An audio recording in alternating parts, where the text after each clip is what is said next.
Hello friends. Good evening, सत श्री अकाल। कैसे हैं आप सब? उम्मीद करता हूं कि मस्त होंगे। पिछला लेक्चर देखे होंगे, एकदम मजा आया होगा।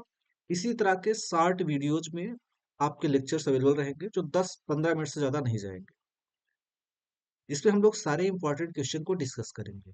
स्पेशली वैसे क्वेश्चन जो हार्ड टॉपिक्स हैं, ठीक है, फिजिक्स में, जहाँ से क्वेश्चन हमेशा क्या करते हैं, एग्जाम में पुट किए जाते हैं। स्पेशली बोर्ड, नीट और जेई वाले, ये विशेष ध्यान दें। तो चलिए क्वेश्चन को शुरू करते हैं हम लोग। मॉडर्न फिजिक्स का लेक्चर नंबर 2 है। अगर आप नए हैं व्यूअर, तो आप जरूर करिए पिछला लेक्चर जो है देख के तब इसको देखिएगा, तो मजा आएगा। चलिए, क्वेश्चन नंबर 1 है कि D de Broglie wavelength of electron in first Bohr orbit. मतलब ये कि जो डिब्रोगली वेवलेंथ है इलेक्ट्रॉन की, इलेक्ट्रॉन क्या करता है, न्यूक्लियस के राउंड, ठीक है, डिफरेंट ऑर्बिट में रिवॉल्व करता है। तो आपको मालूम है जब इलेक्ट्रॉन मोशन में होता है तो क्या करता है, वो एक मैटर वेव जनरेट करता है। ठीक है, उसी वेवलेंथ की बात की गई है, वो कितनी होती है, equal to circumference of orbit. ठीक है, half circumference of the first orbit, 1/4 circumference of the first orbit, 3/4 of the circumference of the first orbit. Clear? देखो, जो डिब्रोगली वेवलेंथ होती है कितना, lambda is equal to h upon p. Lambda is equal to h upon p. ठीक है, P क्या है, momentum of electron. P क्या है, मोमेंटम ऑफ इलेक्ट्रॉन। देखो, हम लोग पढ़े हैं कि जब बोहर थ्योरी पढ़ रहे थे तो उसमें हम लोग डिस्कस किए थे, जो एंगुलर मोमेंटम होता है रिवॉल्विंग इलेक्ट्रॉन का, वो कितना होता है, वो होता है एन एच अपान टू पाई। कितना होता है, एन एच अपान टू पाई। ठीक है, तो हम लोग यहाँ से क्या देख सकते हैं, देखो टू पाई को इधर ले लेते हो जाएगा 2 pi r. This is equal to n h upon m v. और ध्यान से देखो, एच अपान एम वी को हम लोगों ने क्या लिखा है, लैम्डा। कितना लिखा है, लैम्डा। क्लियर है? ठीक, हमारे पास कितना हो जाएगा, 2 pi r, this is equal to, ठीक है, ये हो जाएगा अपने पास एन लैम्डा। कितना हो जाएगा, एन लैम्डा। क्लियर है यहाँ तक बातें? ठीक है, देखिए समझिए। तो हमें क्या निकालना है, लैम्डा निकालना है। क्या निकालना है, लैम्डा। तो हम लोग देख क्या रहे हैं यहाँ से, जो लैम्डा आ रहा है वो क्या है, वो आर बाई एन के प्रोपोर्शनल आ रहा है। कितना आ रहा है, आर बाई एन के प्रोपोर्शनल आ रहा है। ठीक है, अब जैसे कि पहले ही कह ही दिया है वो, कि पहले ऑर्बिट की बात कर रहा है। ठीक है, कहीं कहीं तो ये पूछ लिया गया है कि लैम्डा एन पे कैसे डिपेंड करता है, लैम्डा एन पे कैसे डिपेंड करता है। तो ध्यान रखिएगा, अगर और कांस्टेंट हो तो लैम्डा क्या है, एन की इन्वर्सली प्रोपोर्शनल है। एन के कैसे है, इन्वर्सली प्रोपोर्शनल है। बट हमारे केस में यहाँ पे कहा गया है कि पहले ऑर्बिट बताना है, तो पहले ऑर्बिट में एन क्या हो जाएगा, 1 हो जाएगा। एन कितना हो जाएगा, 1 हो जाएगा। और पहली ऑर्बिट को हाइड्रोजन के केस में हम लोग बोलते हैं बोहर रेडियस। क्या बोलते हैं, बोहर रेडियस। ये चीज क्लियर होना चाहिए। ठीक है, तो हमारे पास कितना आ जाएगा, लैम्डा इज इक्वल टू कितना हो जाएगा, 2 pi are. Lambda is equal कितना हो जाएगा, 2 पाई आर। ठीक है, और ये हमारे पास आर क्या है, रेडियस ऑफ, ठीक है, फर्स्ट ऑर्बिट। रेडियस क्या है, फर्स्ट ऑर्बिट। ठीक, तो अब देखो ध्यान से, 2 पाई इंटू आर, ये क्या होता है, सरकमफ्रेंस होता है। क्या होता है, सरकमफ्रेंस। तो ये हो जाएगा equal to circumference of first orbit. That is option number A क्या है, एकदम करेक्ट। उम्मीद कर रहा हूँ कि आपको ये सेशन मजा दे रहा होगा। ठीक है, आइए देखते हैं क्वेश्चन नंबर 2। क्वेश्चन नंबर 2 है, if the magnitude of energy of electron in nth Bohr orbit is En।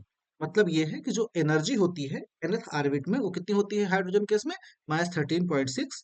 ठीक है, Z square upon n square होती है। और वो कितना है, En है। वो कितना है, En है।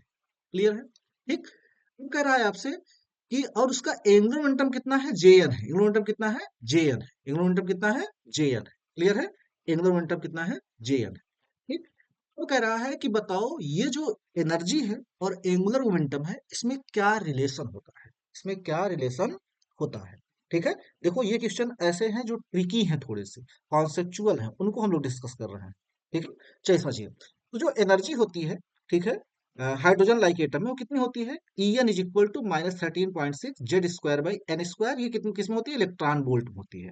ध्यान रखिएगा यहाँ पे कि जो 13.6 है, ये आता है आर एच सी की वैल्यू कितनी आती है, 13.6 इलेक्ट्रॉन वोल्ट। ठीक है, इस आर एच सी का नाम हम लोग देते हैं रिडबर्ग। क्या नाम देते हैं, रिडबर्ग। एग्जाम में क्वेश्चन पूछा जाता है, रिडबर्ग किसकी, ठीक है, रिडबर्ग की इकाई क्या है, यूनिट क्या है। ठीक है, तो ध्यान रखिएगा, ये इलेक्ट्रॉन वोल्ट मेजर किया जाता है। इलेक्ट्रॉन वोल्ट किसकी यूनिट होती है, एनर्जी की। इसका मतलब रिडबर्ग क्या है, एनर्जी है। रिडबर्ग क्या है, एनर्जी है।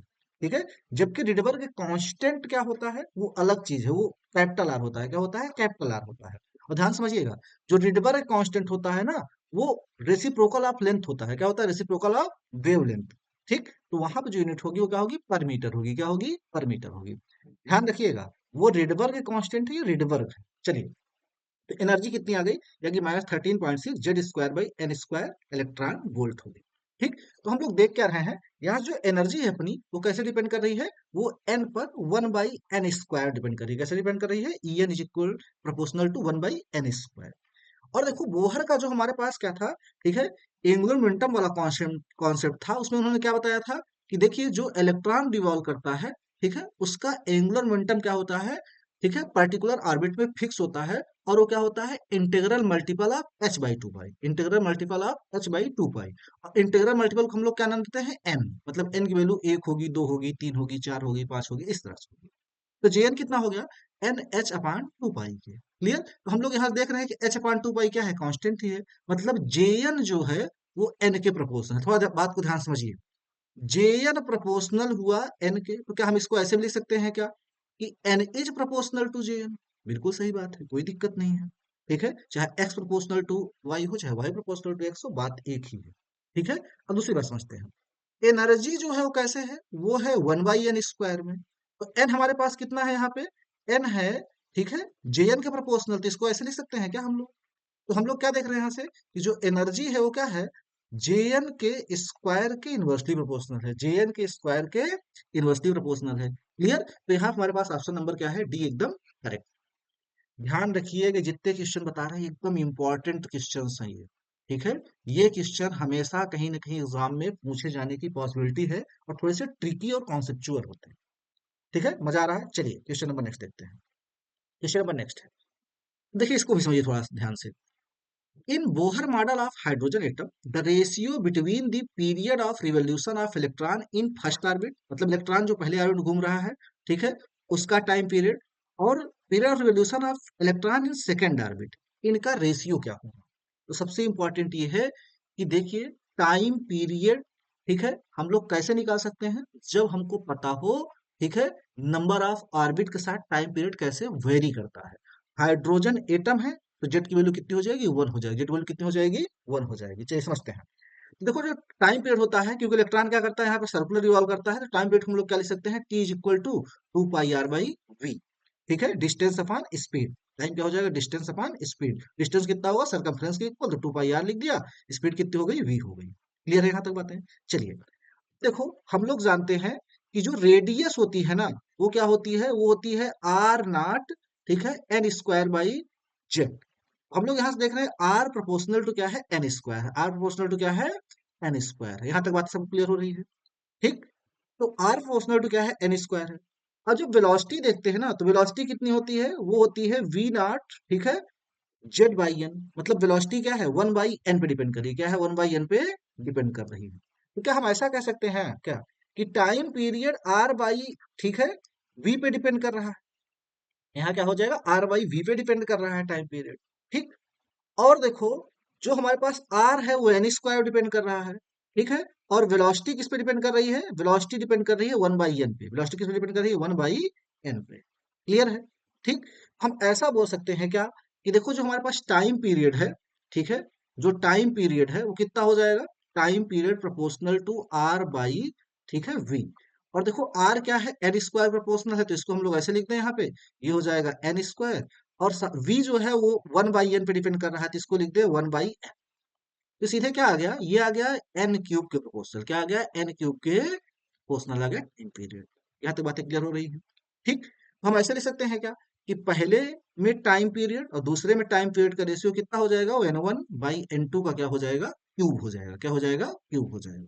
ठीक, n1 की वैल्यू 1 दी गई है पहले आर्बिट के करस्पॉन्डिंग, ठीक है, n2 वैल्यू कितनी दी गई है, 2 दी गई है दूसरे आर्बिट के करस्पॉन्डिंग। तो हमारे पास टाइम पीरियड का रेशियो कितना हो जाएगा, 1/2 का क्यूब।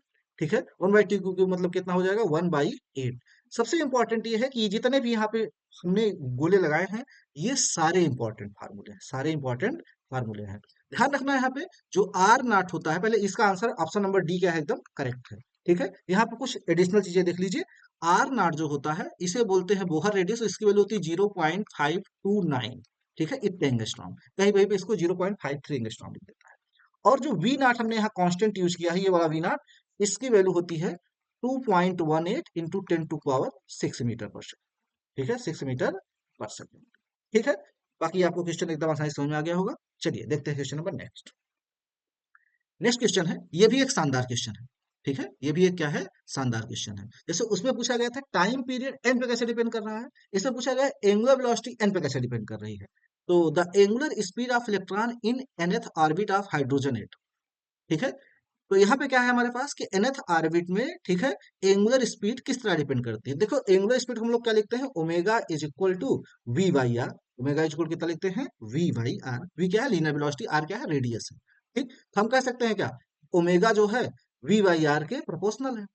ठीक है, और वी अभी हम लोगों ने देखा था वो क्या है, वो होता है वन बाई एन के प्रोपोर्शनल। ठीक है, या जेड बाई एन के प्रोपोर्शनल। और जो हमारे पास रेडियस है वो क्या है, एन स्क्वायर बाई जेड के प्रोपोर्शनल। एन स्क्वायर बाई जेड के प्रोपोर्शनल। तो हम एक काम करें, यहाँ पे वैल्यू सब्स्टिट्यूट करें, तो omega proportional to v. V कितना है, जेड बाई एन। और हमारे पास आर कितना है, एन स्क्वायर बाई जेड। तो यहाँ जेड से जेड, ये कितना हो जाएगा, जेड जाके ऊपर जाके हो जाएगा, जेड स्क्वायर हो गया। ठीक है, और ये कितना हो जाएगा, ये हो जाएगा एन क्यूब। तो हम ये कह सकते हैं क्या, कि हाइड्रोजन एटम है तो जेड की वैल्यू वन हो जाएगी। कितनी हो जाएगी, वन हो जाएगी। तो ओमेगा क्या हो जाएगा, वो हो जाएगा एन के क्यूब के, ठीक है, इनवर्सली प्रोपोर्शनल। तो यहाँ पे हो जाएगा inversely proportional to n cube. Clear है, मजा आ रहा होगा एकदम से। चलिए, तो ये हमारे आज के क्या रहे, हर टॉपिक से क्वेश्चन है मॉडर्न फिजिक्स से। फिर मिलते हैं हम तब तक नेक्स्ट लेक्चर में। तब तक के लिए आप लोग पढ़ते रहिए, एंजॉय करते रहिए, मन लगा के पढ़िए, इस बार टॉप करना है फिजिक्स में। ठीक है, टेक केयर, बाय बाय, जय हिंद।